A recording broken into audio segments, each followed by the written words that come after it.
اعوذ باللہ من الشیطان الرجیم، بسم اللہ الرحمن الرحیم۔ رمضان کے حوالے سے کچھ فقہی سوالات اور ان کے جوابات کے سلسلے میں حاضر خدمت ہیں۔ سوال ہے، دودھ پلانے والی عورت کے لیے روزہ رکھنا واجب ہے؟ یعنی وہ خواتین کے جو اپنے بچوں کو دودھ پلاتی ہیں،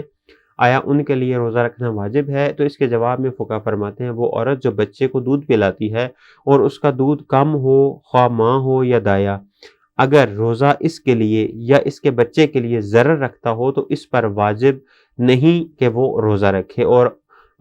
ہر دن کے لیے ایک مطعام آٹا یا چاول یا گیہوں فقیر کو دے اور بعد میں اس کی قضا بجا لائے۔ لیکن احتیاط واجب کی بنا پر یہ حکم اس مورد میں ہے کہ بچے کو دودھ پلانا صرف اسی طریقے پر منحصر ہو، لیکن اگر کوئی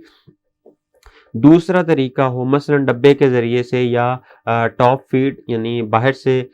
بچے کی اتنی ایج ہے کہ اس کو دوسرا دودھ اتنا نقصان نہیں پہنچاتا، تو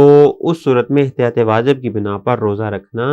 لازم ہے۔ لیکن اگر بچہ ابتدائی ایام ہے، وہ ایام کے جن میں فقط بچے کو ماں کا دودھ ہی ضروری ہوتا ہے، اس کے علاوہ کوئی اور خوراک یا کوئی اور دودھ دیا جائے تو اس کی لیے مشکل اور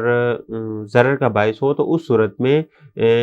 جس طرح اوپر بیان ہو چکا کہ وہ ہر دن کے لیے ایک مطعام آٹا یا چاول فقیر کو دے اور بعد میں اس روزے کی قضا بجا لائے